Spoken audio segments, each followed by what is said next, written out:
Hello and welcome to Growing Up in Easton. My name is Joseph Taft and I'll be your host today. And the reason for that is because I'm actually joined by your usual host, and that is Priscilla Almquist Olsen. Priscilla, thank you so much for having me on as your host today. Oh, you're welcome. I know you're going to do a great job, and I'm delighted too. Never thought about interviewing myself, but here I am. Well, thankfully, I will be doing the honors of interviewing you. You don't have to sit here and interview yourself today. And I know that interviewing you on your show must be a big deal, so I'm really honored to have the privilege to do that. Well, thank you. Absolutely. So just to get it out of the way now, I am no Eastonite. I am no townie. I am no Easton native. In fact, I'm a fairly new Easton goer. On the other hand, Priscilla, you have been in Easton for quite a long time, and you are a wealth of knowledge in this town. So if you wouldn't mind, I'd love to start from the very beginning. Now, from what I know, you were born at Brockton Hospital. Is that correct? Yes. Okay. Oh, you've been checking on me. A little bit of research goes a long way. So if you'd like to, just please give us the deep dive into the days of your early childhood from what you can remember. Okay. Well, I remember growing up on a dead-end street, Seaver Street, and ironically, I am still there. I came home to my childhood home that my parents built. Next to the woods where I used to run and romp, I would take a Skippy jar, fill it with Skippy peanut butter jar, fill it with milk, take some graham crackers, and run onto what I thought was this enormous rock. Well, of course, it's not any longer an enormous rock in the woods, but the sun would shine in, and I would sit there and I guess dream stories and make up things. And as a kid, it's one of my early recollections. Now that property is owned by the National Natural Resources Trust. It was given by the Ames family, and so it will never be built. So I'm there in a very tranquil place.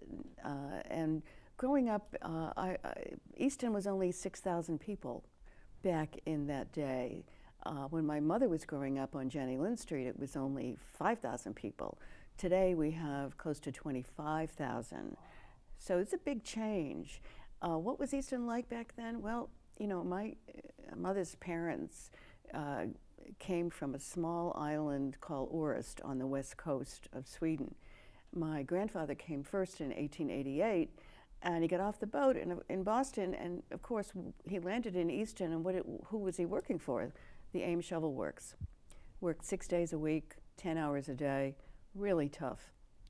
My grandmother took care of the kids, but when he died at 53, dropped dead in front of O'Connor's News Store on Main Street, she then took in boarders, washings, got on the trolley, went to Brockton and cleaned house for a lot of the old rich factory owners, all right? And so she was very industrious. But that's the one thing I guess I learned as a child, is that you work hard, be honest, always keep your word. And so I ended up being sort of a goody two-shoes in school. Yeah, I could see it. But it all came from that background, that Scandinavian background where, you know, you just work hard, you're honest, you're true to your word, and you're ambitious. And so I think another early memory was my neighbors next door, June and Nancy Anderson. Many of you now know Nancy as a Cudmore, wife of Dave. But when we were, and she's 3 years younger, and June was a year younger, and my sister Karen was a year younger, and good friends with June, classmates. And we would make, and this is before Elliott Circle was even thought of, it was all woods. And so we would make mud pies. Imagine, I was 5 or 6 making mud pies. And we had our bakery. My dad had this fence, and so on one of the posts, we would lay out our mud pies and have pretend customers, and we conducted our own little bakery. So those are some of my earliest memories. So I was outside a lot. I loved the snow. We went skating. I remember being 8 years old, and my sister was 7, Karen. Unfortunately, she passed in 2003 at the age of 59, pancreatic cancer, terrible. She was a nurse, and she was fearless. But I was protective. So my mother said, when we went down we took our skates, and we're going to go to Fred's Pond on Main Street. Some of you know it as Langwater, and we're going to go skating. We joined all of our friends. And my mother said 2 things. When you get to Main Street, look both ways before you cross, and don't skate on the thin ice. Now just put that picture in today's world, 2023. How many parents would let an 8-year-old and a 7-year-old on their own walk half a mile at least and cross over a busy street and then not be there with them when they were skating? Anyway, and we had a potato cellar across the street. Queeset would go underneath from Fred's Pond, and there'd be a potato cellar. Do you know what that is? A potato cellar. A potato cellar. I am not aware of what that would be. Okay, it's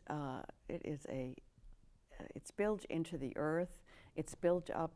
It has sometimes a stone floor, and or gravel, and they throw in all of the winter root vegetables, because they'll stay there. They won't be, and it's insulated with rocks, and then has the dirt on the top.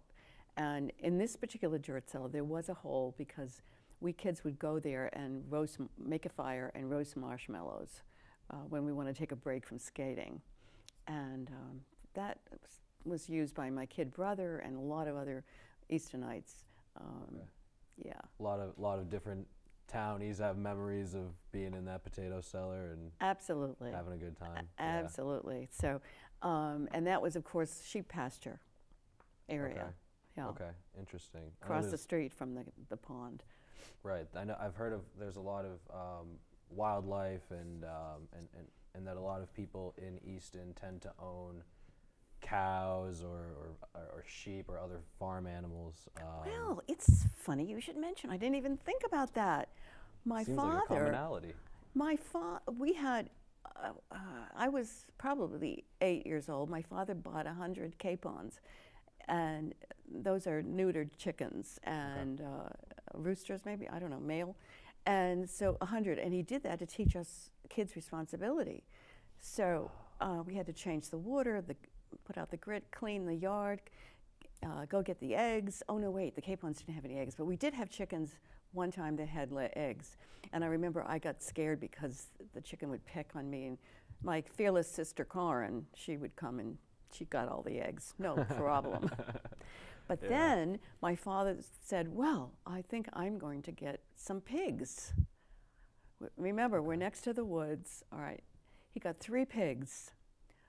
And so my sister and I and my brother Freddie, he was just a little tyke then, he's 7 years younger. And we all were told that we could have a pet pig.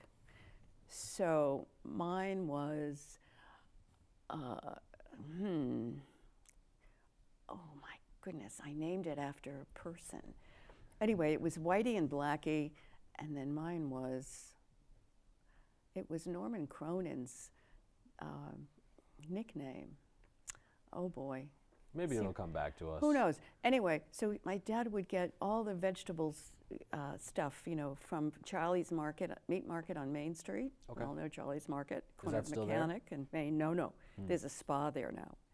Hair salon. Gotcha. And he would wherever, and he always gave them fresh vegetables. No junk. No. Always. So then one day it came their day of reckoning. So. Eventually. Yeah, but I was so young, I didn't quite realize that I was eating Whitey or Blackie or Oh boy. Snooky. Was that what it was? Yes, Snooky. That's why you just have to be a little patient sometimes. So people did have chickens and pigs and a lot of it had to do with supplementing the income and food source. but also to teach kids responsibility. Interesting, interesting. I can see how it's hitting multiple nails on the head there. I mean, because you mentioned, you know, you got from your parents the hardworking trade, and how as Scandinavians they taught you to work hard, and it seems like giving you a couple of chickens or might have been the first step in doing so. I know, and I remember the day when they were slaughtered, and my father promised that my pet chickens, Beverly and Nancy, would not be killed. Well, that of course wasn't true. But he said, we have to do this, it's the way it is, but we won't eat them, we'll give them away to someone. Okay, well, we obviously ate them. Right. And Yep. but I remember the day my grandfather, my father's father, Grandpa, he came over. And my father had a real problem butchering anything. Okay. So he let my father take a baseball bat and hit them over the head and stun the chickens, and then my grandfather came with the axe. Oh dear God. And what was my job? I was only 10. Your job was to stand there and watch and No, hope. my job was to dunk the chicken head first into this hot water, so warm so I could easily pull out the feathers, and then I would bring the chicken into the kitchen. My mother would clean it and put it in the freezer. Wow. It was an assembly line. Right. Right. Those are my early memories. Well, you know what? At the very least, I have memories of. If it makes you feel any better, I have memories of when I was a child, which was only in the early 2000s, of my father cutting a chicken's head off and us chasing it around for a moment, for a while around the backyard until it eventually stopped being chased. But on any note, so I'm getting that you have lived basically in Easton your whole life. No, No, that's not true. Not true. So when you were first born, you were born at Brockton Hospital. You weren't brought back to Easton. oh yes, of course we all were. We were all Okay. born in Brockton Hospital because that was the closest hospital. Right. And then, so yeah, on day 3, I guess, or 4. No, actually, they used to keep the mothers in for 2 weeks back then. So I was 2 weeks old when I came to Seaver Street. Okay. Yeah. And I just wanted to mention also that, you know, with 6,000 people, we were a very close family as a community. We knew everybody. We had respect for everybody. Basically, there was just 2 major groups of people: the descendants of Swedish immigrants and the descendants of Irish immigrants. It was more 50-50. There were quite a number of Portuguese families in town, Pyries, Conceitions, Povis, and so forth. And there were several Italian families. When my mother was growing up, they were the Madranos and the Giordano's. That was it. When I was growing up, there were a few more. But basically, it was Swedish and Irish. So it was the Roman Catholic Church, Immaculate Conception, and it was 2 Swedish churches, the Covenant Congregational Church and the Swedish Evangelical Lebanon Lutheran Church, which is now the Holy Trinity Lutheran Church. And so that was for all of us, I think the church was a social gathering place. It was our social place and functioned in that way. And so we had a Luther League at my church, and then the Covenant kids had a youth group. The Catholic kids did too. And everybody was, and there was a basketball league. Okay.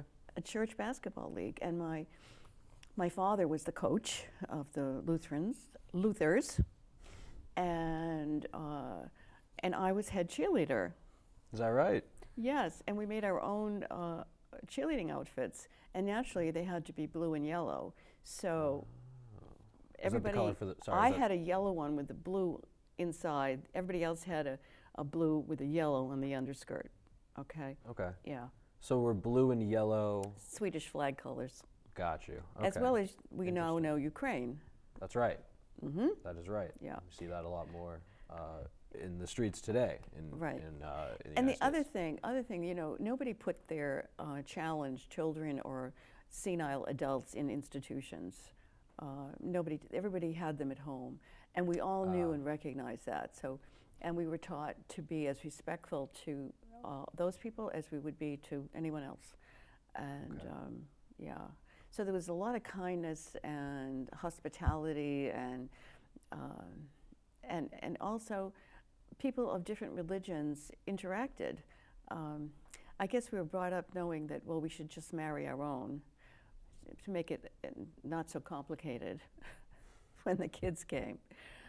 But I remember my mother's best friend was Helen O'Neill, and she grew up next door, and they played basketball together and so forth. And when my mother got married, naturally, she wanted to have Helen as a bridesmaid. Her sister was matron of honor. Okay. And but the local priest said, no, you cannot put your big toe on the steps of the Lutheran church. It's a mortal sin. Oh dear. And I remember my Helen, she was tough. She was on Normandy Beach as a surgical nurse with the neurology team. No, what's the head? Yeah. Or no, neurology is like Yeah, nerves and who's stuff. it's the head, you know. Well, anyway, she was there on the beaches as an operating nurse. I mean, she was a tough cookie. That's And really you don't think this priest had any impact on her? Of course not. She was right there as my mother's bridesmaid. So, Right. So there was a lot of you know, people. I mean, I went to my senior prom with John Downey. Hi, John. Who ditched me for Callista Bergeron, whom after the prom, to meet her at David Purcell's house. And I'm so happy that he did that, because they've been married for over 50 years very happily. Oh dear. So. But they didn't bring each other to that dance. No, he invited me before he Interesting. got this major crush on her. Right, okay. See, things develop over time. So there was the Swedish-Irish connection, you see. Okay, see, yep. So people were intermingling, as one would say. Right. So do you see it similarly now today? Do you think that people grow up in Easton similarly to how you did, where it's a bit of a melting pot? You have nationalities and races and religions of all sorts. Do you think that that's still the case? Oh, I do, and I think it's a wonderful thing. It's so important, and I wish that we had more people of color in Easton. When I was growing up, our music teacher, Mrs. Ashley, whom we all loved, she was African American, and we had one family in town, the Hineses, Eleanor, Patricia, and Charlotte. And Charlotte and Pat are still here in Easton. And you probably know Pat's husband, Ernie Smith. Would I? An ECAT photographer, photographer. Oh. Yes, Ernie. ECAT's own. Huh? ECAT's own. ECAT's own, right. And Eleanor lives in the south somewhere, but Okay. but there was one family, one family of color when I was growing up, and thank God there are more, but we certainly need more. Yeah, 100%, 100%. Yeah. So I'd like to transition a little bit to your school days. Now, from a little bit of my research, I've learned that Priscilla was valedictorian of her class. Is that true? Yes. Yes, number one, that means, Well, for those who aren't initiated. Would you like to know why that happened? Well, first, we'd like to, where did you go to high school? And Oliver Ames. you went to Oliver Ames. Yeah. So if you'd like to, or we can start from the very beginning of your education and just talk about, what you remember most from growing up Okay, and I learning remember in Easton. in kindergarten, Miss Leach, and I know a lot of people who are listening to this remember her. I remember she gave us clay, and we had to make clay sculptures, and then she had them fired in the high school kiln. First grade was Mrs. Hawks, and her son Arthur was a classmate of mine. And I remember that we all had to build together a replica of the local fire station. A replica? Yes. All the way back in kindergarten? No, that was first grade. Oh, first grade. We were 6 years old. That's a tall task. I know. And then in second grade, I think I had Mrs. Buckley. Third grade, I had Eloise Carlson, Mrs. Carlson. And I remember her because she had spelling bees. And so you sat in your seat and, oh no, she would make you move. That's right, because I was always in the first seat because my name started with A. So I remember I had to Right. sit I'd always be in the back of the class with the I had to letter sit T. behind Phyllis Taddy Ocean. And anyway, so I usually won those spelling bees. Okay. It was a sign of things to come. Well, Perhaps. maybe, I don't know. But in sixth grade, here was a turning point in my life because I had Miss Mary Harvey. She was an old maid, Irish gal, and she was of that old generation with its prejudices, and we're talking religious prejudices here. So, for some reason, the curriculum called for studying the Reformation. And Martin Luther, of course, he was a Catholic monk who started the Reformation he wanted, but it got out of hand. He wanted to reform the church from within. And so she made these statements that Martin Luther physically persecuted Roman Catholics. And I can remember Arlene Johnson and Susie Vent in my class who went like this to me, what, say something. So I did say something. I said, I'm sorry, Ms. Harvey, but that isn't true. He wanted to unite, he never wanted to leave the church. He never wanted people to, become violent or anything. And so 3 days later, she came back to the class and she apologized. Wow. She said, Priscilla was absolutely right. I am so sorry, Priscilla. And, Wow. however. So this was in the sixth grade? Sixth grade, I was 11. Now Wow. my grandson's 11. I think about that, the impact this can have. Yeah. So at the end of the year, when Mr. Julian Pruce, he was the guidance counselor at the high school, and he came to our class and sat down, and he was trying to figure out which classes the children in Miss Harvey's class would go into, because at that time it was you had the best students in 7-1, and then the average in 7-2 and 3, and then 7-4 was, I guess, equivalent to special ed, what we would call special ed today, but these were the slow learners. So instead of looking at the grades, Mr. Pruce just asked Miss Harvey her opinion. Well, she got even. Guess where I was put? A bit lower than you may have expected? 7-4. Wow. I was doing, so Mr. O'Brien was a handsome, tall Irishman with red hair and lots of freckles.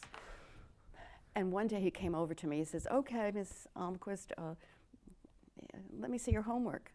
And I said, I don't have any homework. What do you mean you have no homework? Well, I do all these math problems in my head. Oh, very funny, Miss Almquist. Let's try you out. So he did, adding, subtracting, multiplication, division. And he said, take your books, we're going down to the guidance office. You don't belong in here. And he took me down and he said, Mr. Pruce, she does not belong in my class. Find out where she belongs. Wow. So I went from, I don't know, my parents had to go to the school committee and beg them to look at my grades. Now, Miss Harvey had given me 10 A's and a few B's, no C's. I mean, I was definitely, should have been in the top class. So the school committee, Easton School Committee, this is how things have changed. They weren't afraid of a lawsuit as they would be today, right? Okay. What did they do? They said, we'll put her on probation for 3 months. Put her in 7-1. So I did. So Miss Harvey did me a big favor. She made me want to be number one. Okay, I see. From the age of 12, I had to be number one. I had to get A's in everything. Okay. I think I'm the only person at Olive Ames who took 4 years of Latin and got straight A's. Of Latin? Imagine. During Isn't your high that school years? that is insane, don't you think? I think so. I took 2 years of Spanish, and that was enough for me. It was so hard. Latin, I couldn't fathom. Maybe I could, but I doubt it. Anyway. I doubt it.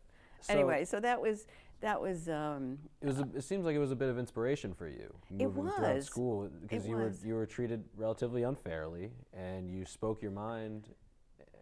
And I don't think that this grown adult expected that out of a 12-year-old girl, 12-year-old Priscilla. And then she said, "You know what? This is how I feel." And then she said, "You know what? This is how I feel. You're going into 7-4." Yeah. But the school said no. So, real quick, so I know Oliver Ames is the high school, and I'm pretty sure that they have connections to the other, like the middle school, or is that correct? Is it the Oliver Ames Middle School as well, or is that ever been the case? Well, when I was going, there was the junior high. Okay. When I first started, I was in the Yellow Building, which my mother graduated from on Lincoln Street. Okay. And then 7th and 8th. So I knew all the kids. I knew Joe Giordano, who was in 12th grade, 5 years older than I. And then we had a new building, which is now currently the middle school. And that was the high school. And we were the first freshman class. And I remember we had split sessions, and I went to school in the afternoon so I could sleep late. And I had Mrs. Varela, Hazel Varela, for a class, and that was something. And now you have this wonderful big school, high school. It's just amazing. And the high school became a junior high. Then it became a middle school. So there's been a lot of changes. Right. A lot of changes at Oliver Ames, and a lot in the education program in general in Easton. Right. So when it comes to your education, though, did good grades come easily for you, in your opinion, or did you have to work? I had to work really hard. I did. I worked hard. Yeah. I mean, I'm not stupid, but I had to work. I had to really work hard. Yeah. And some things did come easily to me. Languages, English, writing, speaking, that kind of thing. Okay. I was also very musical. I was in the chorus, and I played violin. I was a concert mistress in the orchestra. So I was, is it right brain? Right brain, right side, left side. So I was never left brain. So I would never have become valedictorian, for example, if I had chosen to take physics. Fair. Chemistry was bad enough. Yeah, okay. So when I went to law school, and we can skip ahead a little on that, I had to learn to exercise my left brain. I had to be logical. I couldn't be creative, the right brain. I had to be logical. B came after A and B equals C. I mean, I can conclude C. I mean, you had to think that way, but you had to also be creative in terms of new ways of thinking, new theories on cases and so forth. Okay. But I was encouraged by the guidance counselor at Oliver Ames to go to what was Radcliffe, which was because Harvard was not integrated yet with women at that time. Okay. So Radcliffe was the sister college of Harvard. But I had become so involved in my Luther League, my church, that I wanted to, and I had friends from camp and so forth who were at Uppsala College in East Orange, New Jersey, and I chose that. And in retrospect, it worked out because I got a scholarship to the University of Stockholm my junior year. That's right. And from there, I got this love of Europe and traveling, and I have been in almost all the Western and Eastern countries of Europe on a shoestring, I might add, but it's been part of my life. And when my former husband was getting his doctorate in Michigan, I was a school teacher. I never thought about becoming a lawyer, but I got involved in politics. I was a campaign manager for the first person to ever get elected on a write-in campaign in the history of the state. I was asked to run for Congress as a result, and was being backed by the CIO. No, what is it? The union. I don't know it. I don't. The big auto union, and longshoremen. Okay. the Hoffa Union. Is that the one? Is that the one? But I decided to go to Munich, where my husband was given a job, postdoctoral research grant. So, so I became very much involved, and so then I decided to go to law school after my political involvement, so the rest is history. Became a lawyer and so forth. Okay. So you started. So you had. Let's see. Let's backtrack very quickly. So you graduated from Oliver Ames. You had a full ride scholarship to go to college. I did. How'd you know that? I may have researched in You one have. of these other episodes of this wonderful show. Well, you know, my mother started a catering business to earn money to send us 3 kids to college. Okay. Because my mother was so smart. She taught me how to write. She was really smart. She had the right brain. My dad had the left brain. So he skipped a class because he was good in math. But they both graduated in 1929, which was when the stock market crashed. So who's going to college? Nobody's going to college. And my parents, my dad had a scholarship to Dartmouth to play basketball. My mother had a scholarship, also played basketball, to go to Sargent, which was part of Northeastern University at the time. And so they both ended up not fulfilling that dream, but having that dream for their 3 kids. So here my mother's working and getting money for college, and I get a free full scholarship.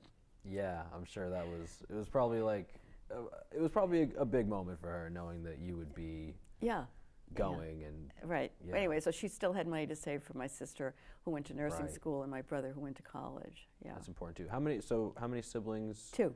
2. And I'm the firstborn. Firstborn. And you know about firstborns. I know a little thing about firstborns. I am the youngest, but there's only 2 of us, so. That's why you have a great sense of humor. You think? Yes. Yeah. All I know is my sister would never get in trouble for things, but maybe that's not true. Maybe it was me. Was she secondborn? I was secondborn. Oh, but your sister was the firstborn. They could see that she was being slightly harassing of me at times. I think she was perfectly fine with being the only one. And then I came along, and people weren't as interested in her. Well, you see, firstborns... Was there any of that for you when you... yeah, I mean, firstborns are bossy. I'll have to be in charge. Right. Was that your sister? A bit. Yeah. Yeah. So, I mean, I know all about that, because firstborns the only models for them are their parents, and that's a huge leap. If you're modeling yourself after an adult, I mean, just think about what you have to do, how you have to act, how you have to behave. So naturally, you want to be in charge, you want to be bossy, you're going to do it, you're not going to delegate because you know you can do it better. I mean, all of these things. And these are things that firstborns have to relearn when it comes to their personal relationships, because it can be pretty disastrous. Yeah, in their actual, real lives outside of family. Exactly. Yeah. Right. So the secondborn are usually laid back, because they have to model themselves on the firstborn. So that's just another kid. You know, that's pretty easy. And then the thirdborn is usually the jokester, because the first and secondborns are getting all the attention, and they have to get attention. How do they do that? By being funny, pulling pranks. Okay, yep, I see. See it? Yep. Yeah. And I know there seems to be a phenomenon I've heard of some of my friends that are middle children. That the middle child tends to be forgotten about a bit. Sometimes in some families, the third child is the one who is, they come in and they're the new kid on the block, literally. Right. And they're fun and exciting, and all the aunts and uncles want to pinch their cheeks, and then the middle child is still sitting there like, oh, maybe I'm not as cool as I once was. And then the oldest child's sitting there like, get used to it, kid. This is how it goes. Okay, I'm looking at my notes here. Yeah, absolutely. I wanted to mention one thing. We all went to Frothingham Memorial Park. We'd take our bikes and we'd ride over to Frothingham Memorial Park. And, the rings, those were the worst things. I could never manage to do that. Okay. But those were really dangerous. But there were all kinds of swings and slides and all of that stuff. And when were we supposed to go home? we were told when the street lights come on, you have to come home. So we were gone all day long, unsupervised. It was just great. Right. And we weren't always at Frothingham Royal Park. We were at friends' houses. I remember pajama parties were a big thing. Yep. And so they were just for girls, of course. No, yeah. And I remember one time, and the boys always found out where we were going to have the pajama party on a Friday night. Oh boy. And they would show up and throw stones at the base, because we were always in the basement, you know, sleeping in the basement, and throwing stones on the windows. Mm. That's something out of like a classic movie or something. I mean, Yeah. That's pretty funny. So how old were y'all when that was? Was that a high school experience? Yeah, or? that was junior high and high school. Okay. But more or less 7th, 8th, 9th grade, I would say. Okay. Yeah. Interesting. Mm. So, yeah, like when it comes to Easton and in historical locations, there are quite a few. Quite a few. Do you have any that you in particularly have any personal connections to that you feel strongly about? I know there are a lot of historical monuments and buildings and things that have been around for quite a long time. So are there any that stick out in your head? Sure, Ames Free Library. Mm-hmm. And back in the day, some of you remember that you'd walk up and the front of there's a big door, it's got the Renaissance arch, and that's the front door. And the walk is a pretty steep walk, and we would go up there and open that door and go in, and there would be Miss Lang, what was her name? Mary Langsfear or something like that, with a scowl on her face and her hair pushed back in a bun, and she was an old maid, and Sure. she had an apartment on the 3rd floor of the library, and she would give you this "don't you dare speak" look. And we would spend a lot of time there. It was a wonderful place. We'd come after school, and when I wasn't playing a sport, I'd come and do homework in one of the cubbies there, and a lot of my classmates carved their initials, or if they loved somebody, they made a heart. Right. Of course, I was a goody two-shoes. I was not allowed to do that, so my initials are not Makes sense. there. But That's okay. that, and then my dad was instrumental in getting the Ames family to donate Mary Ames Frothingham's home Wayside as the town offices on Elm Street. Oh. So that has a special meaning to me too, Okay. because my dad was always, he was chairman of the Board of Selectmen in the 50s and early 60s, and so I'm very proud of him and his accomplishments for the town. It seems like your father led the way for you to then get Yes. involved in the community and in politics. in politics as well. That's right, and it's led you all the way up to this moment that you're still Right. Because I heavily ran involved in the community. a funny story. I ran for the New York State Assembly in 1990, and I was a Democrat. This was high treason in my family because my mother was on the Easton Republican Town Committee for decades, Wow. as well as on the Historical Commission. Interfamily. You don't see that as But- often nowadays. But my dad would come down. He came down to campaign for me in New York, in the Hudson Valley, where I was, and he would say, "I know she's a Demi. I know, but she's honest and hardworking, and she's going to represent all of you. She doesn't care if you're a Republican or not. That's right. That's right. She's going to do what's in your interest. So vote for her. Wow. Vote for her." So you were very progressive. I was. Yeah. I was, because I had become early on a feminist back in Michigan. And so there were lots of things in my life that impacted who I became. Mm. And I was in a district in New York where only basically everybody was a Republican or a conservative, very few Democrats. So I had to win the hearts and minds. And I came so close. I lost by 1/2%.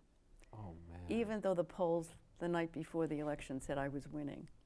Wow. It came down, yeah. So it came But right down to it. Yeah, but I met a lot of members of the New York State Assembly who would come up, especially from the city, to campaign with me. And one was Chuck Schumer. So Is Chuck, that right? he was an advisor on my campaign, yeah. And so I have a lot of respect for him. He's a genuine person who loves his country and is not a typical what they call politician. He's really a statesman. Interesting. Yeah, that's a very high-profile politician for those those who pay attention. That's very interesting. He leads the United States Senate. That's right. That's right. So, I mean, you've had a very long political career. So you started that back in law school. I assume you started pursuing that passion. No. Or did it come all the way back from your family, your parents? No, it came. Well, it did. It did. I mean, I used to help campaign with my dad. I was 7 or 8 years old when he first ran, and I remember going he would go to everybody in town, and I remember he would let me go first, and I would go up to the door. Here I am, a 7 or 8 year old, and I would say, "Hi, I'm Priscilla Almquist. I would like you to meet my dad, Harland Almquist. He's running for the Board of Selectmen."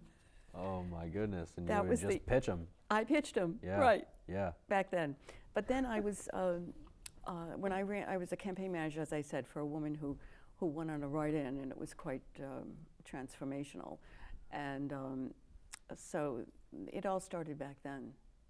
My political involvement, and I was part of a small group of people who were progressives. We took over the city council in East Lansing, Michigan. We installed bike trails. This is 1968. Bike trails. I mean, people today think that's a novel idea. Yeah. Go on. And so we had this, when Charlie Chamberlain, who was a longtime Republican representative for the area, decided to retire, and he never mentored anybody to take his place, it was what we call an open seat.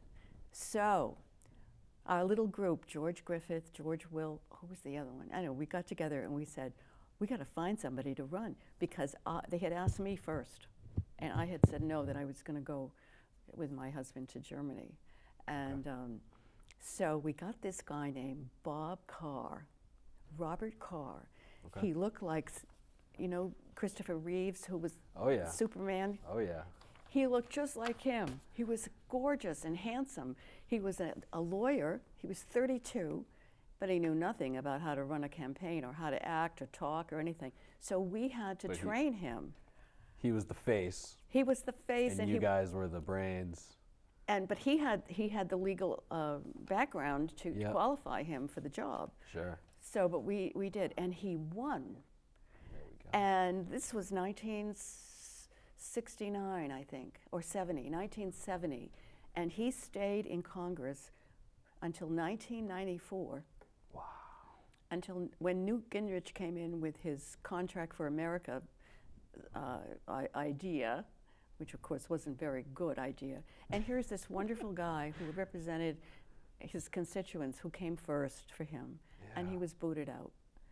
So after 24 years. 24 years. Yep. They just said, you know what? Let's get some new blood in here. It's still, I mean, that's a long run. Yes, it was. To have a bit of a connection in that is really interesting. It's something that people might not know about when they tune into Growing Up in Easton. You know, they watch and they watch you host, and they're like, oh, you know, she seems to know a lot, but who would have known? She has all these political connections and obviously connections throughout the town on a more personal level as well. So it's really funny. Yeah. So I came home. I've been away for 44 years, and I came home in 2003, and December, and so that's going to this year. It'll be 20 years that I've been here, and I've loved hosting programs on ECAT. It's just a real love for me. And how long have you been doing content with ECAT? It's been over 10 years. Over 10 years. I think this is my 11th year. There we go. Yeah. Wow. And so I'm really doing what I really love. And I think since I just turned 80, sorry, I have to be honest, remember, that's one of the characteristics that I had to assume as a child. That's right. It's a great joy to be able to do at my age what I love, really get much joy out of, and I really love, Your involvement with ECAT has been going on for 10 plus years, and you have great connections. When it comes to the rest of the community, What are you involved in now? I know you mentioned quite a bit of involvement in the church. How has that transitioned into today? Are you still, I remember the first time I met you, we were at a meeting up at the church that you attend. So if you would just like to get into that a little bit. Sure. I'm in the Easton Grange. I'm the program chairman. I produce the programs. And Ernie Smith, who's a member of the Grange, he films them for ECAT. So when you see a Grange program, that's one that I have created. Okay. I'm on the Easton Shoveltown Cultural District, which is, and I just love the concerts that we put on in the summer at the Oaks Ames Memorial Hall. Those are so much fun. I love to dance, and I'll have to attend. You can see me dancing, and I'm the lottery lady. Is that right? Yes. So what does that mean? That means that I go and sell lottery tickets for 50-50. Ah, right. And convince people to spend $10, $20. That's right. I mean, there's no one else that they would rather have than you doing that. I don't think so. Well, I mean, let's see. If you were pitching people back as a 7-year-old on why to vote for your father, I think that you've had experience on trying to pitch people on how to do things. So, I can remember just as clear as day, being on Columbus Avenue, and I think it might have been the Freitas' home. Eleanor Freitas was a classmate of mine, and her mother, Father John, and Mother Mary, I think. And I remember she opened the door, and it was a screen door because it was an entrance porch, but the screen door was open, went to the outside, and I can remember seeing her and saying, "Hi, I'm Priscilla Almquist. I want you to meet my dad." You know, so it's interesting what sorts of flashbacks we get, even from an early age. It is kind of that we remember, and the ones we don't remember. Yeah, but the ones that everyone else seems to remember, those are always the best, right? The ones, I don't really remember that. And I was also in the garden club for quite a number of years. My mother was in the garden club forever. Okay. And so I love to arrange flowers. I think I do a pretty good job. Okay. And but only because I observed my mother. Okay. Yeah. So it was a bit of an extension. It was like your mother was deep into the garden club, so you were like, yeah, let me keep this going and, exactly. and keep her. And then awesome. I remember the Historical Society, of course. Okay. And now that I'm doing Swedish death cleaning, for the last few years, I've been bringing over all kinds of historical treasures that I've found in the house to the Historical Society and donating. So. Wow, that is actually. And then I love the Lions thrift store because I donate things there and. Okay. And anyway. Yeah, so we're getting toward the end of our interview here. This has been a long one. You know, I don't allow my people to speak for more than 45 minutes. Hey, well, you know, we had to get down to the bottom of this. The viewers have been wondering about Priscilla and her experiences in Easton, so we had to get down to the bottom of it. I just need to ask you a few more questions. I'd like to do a lightning round. Sure. If you're okay with that, I'm gonna ask some quick questions. You can answer with what comes to your mind first, and they're all about Easton and your experience in it. So from the top, we will start with, in your opinion, what is the most famous spot in Easton? Oh boy. I think the downtown. I mean, after the Ames Free Library and the Oaks Ames Memorial Hall, and I love the depot. I think downtown, and I remember it because we used to hang out in front of O'Connor's News Store, and Mr. Matrano would bus kids to the Fenway Park, and I mean all kind. And then of course the Northeastern Grammar School is right there, which is now a professional building. So, and I got to give Dave Howe my compliments on his restoration and what he's done. It's just enhanced what was there. He hasn't changed it, which I'm very happy about. He's just made it more beautiful. That is and good to Avery hear. Lee Williams, the clock that he gave, that standing big clock, is just beautiful in front of the grammar school. Yeah. That's beautiful. That's beautiful. And I think that they've everybody kept it going. who in my era would think about that being the center of sort of their They would life. go to that as well, you think? Now, people in Southeastern would argue against that. Okay, they would give you a tough time. Oh yeah, no, but they would probably say the Easton Center with the Civil War monument has now been relocated, but in that Okay. general area. Okay. Okay, that would be the most historic. So, or most famous. But do you have a famous or a favorite spot in Easton to be alone?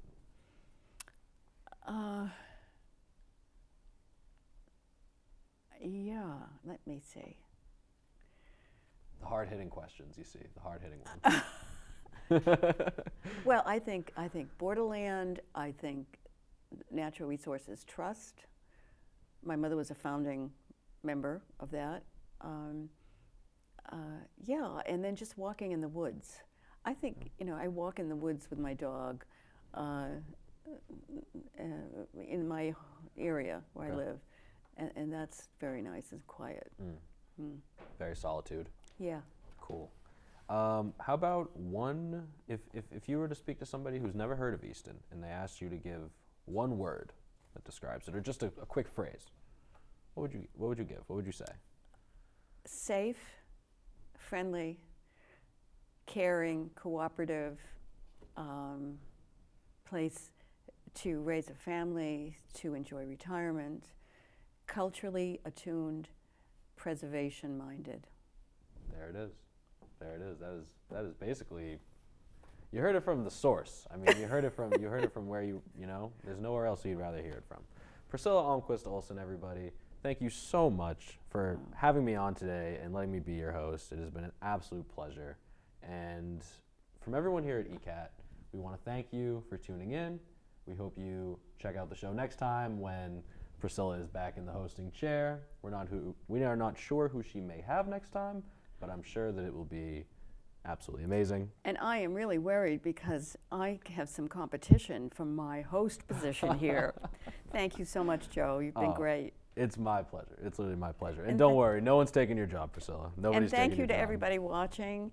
And I really would like to encourage those of you who did grow up in Easton to give the studio a call at 508-230-7200 and come with a friend, a buddy. You don't have to be interviewed alone. And let's get these interviews archived with the Historical Society, because that's what we're doing, so that future generations will understand especially the independence that we enjoyed and how that independence impacted our life to be self-sufficient, independent, opinionated. That's crucial. Yes. And so those are important chapters in the history of Easton that need to be remembered by future generations. So please come and donate your time and your information. That's right. We'll all appreciate it very much so if we can get you in here and get you all talking about Easton, man. So again, thank you so much, Priscilla. It's been an absolute honor and pleasure. And I'm signing off. Hope you have a wonderful evening. Thank you, everybody, so much, and take it easy.